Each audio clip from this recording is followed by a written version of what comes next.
在1941年9月，斯大林向丘吉尔提出了开辟欧洲第二战场对德军实施夹击的要求。不过当时美国并未参战，英国能保住自己已经很不错了，哪还有能力开辟第二战场？丘吉尔只能回复斯大林会派小股部队对欧洲大陆进行偷袭。不过在日本的操作下，美国参战了。在1943年5月，英美会议决定1944年5月欧洲实施登陆计划，开辟第二战场。最后这个计划被确定下来，代号为霸王行动。本期视频我们来了解一下其中的空降作战。如果喜欢本期视频的话，各位观众老爷们点一个小小的赞，这就开始我们本期视频。霸王行动的大概就是由美第一集团军、英国第二集团军、加拿大第一集团军再加3个空降师组成的第21集团军群。美国第三集团军为战役预备队，横渡拉芒什海峡，在诺曼底的奥恩河口到奎纳维尔之间登陆，此间约有100公里。空降部队的任务是在登陆地区的两侧，距离海岸10到15公里的纵深地域空降，阻挡德军的预备队向前支援，再从海岸敌军后侧进攻，配合登陆部队夺取目标，之后向内陆推进。参加空降的是英美联军的全部空降部队，美第82空降师、第101空降师、英国的第6空降师。空中运输任务由美军的第9运输机指挥部和英国2个运输大队进行。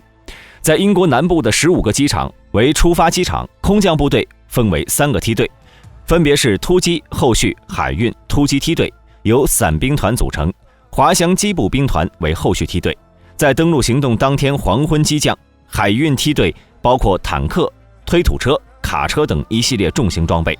在登陆场巩固后，海运上路，而空降部队所空降的地域是德国第7集团军84军的防区，这片地域利于防守而不利于机动，是一块小平地，属于浅水海滩，后面有个小沙丘，沙丘在后有因为德军决堤泛滥而造成的沼泽地，有4条堤道可以保障通行。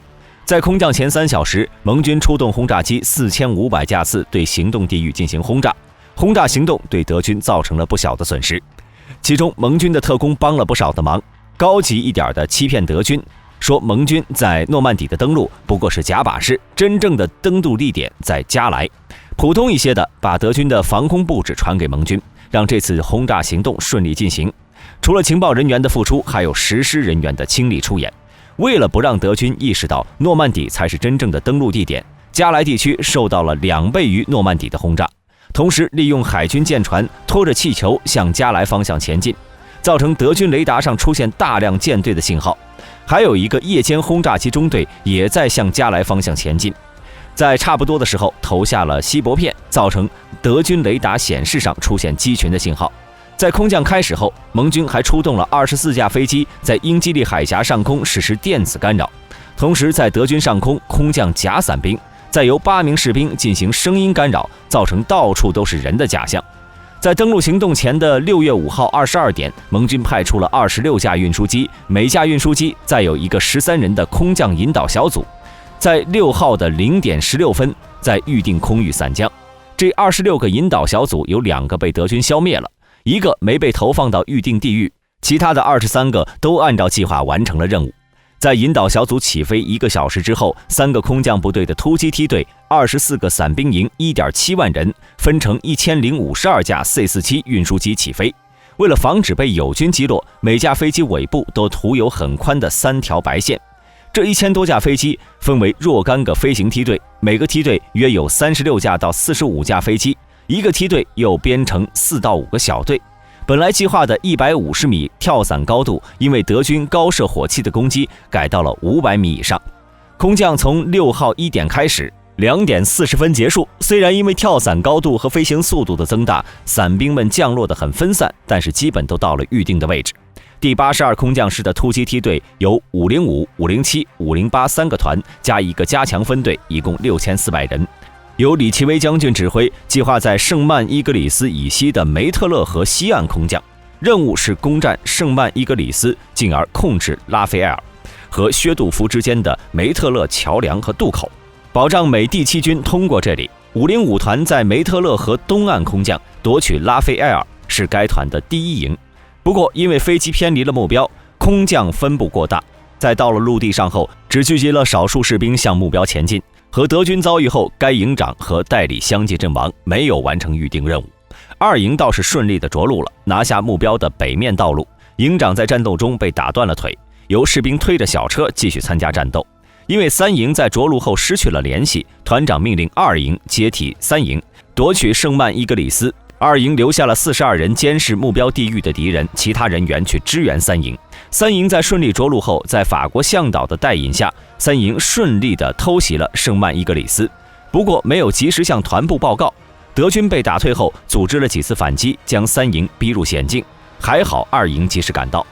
507和508团的空降目标因为引导小队被消灭，两个团在着陆后集结起来只有500多人。因为兵力的减少，507团并没有完成任务，508团的行动也不顺利。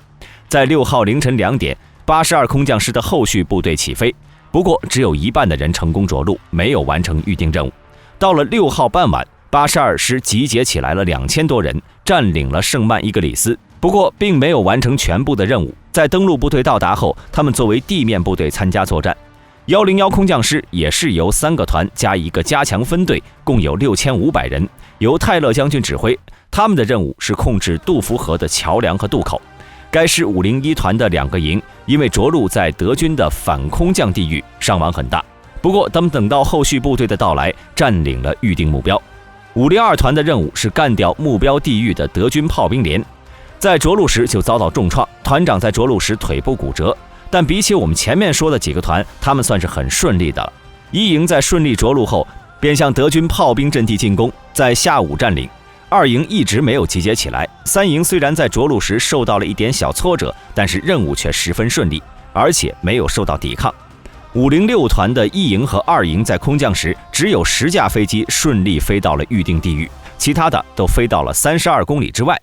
在6号傍晚，101空降师集结起来了2500人，拿下了目标。虽然任务不顺，但基本都完成了。第6空降师的突击梯队由2个旅组成，由盖尔将军指挥。他们的任务是切断另外一个方向的德军预备队通路。比起美军的2个空降师的遭遇，英军基本空降在了预定地域。因为兵力的增加，完成任务的速度比起美军来要稍微快一些。2个旅的后续部队也顺利完成了任务。在诺曼底战役中，英美联军一共空降了3.5万多人，500多门火炮，100多辆轻型坦克，1130架滑翔机。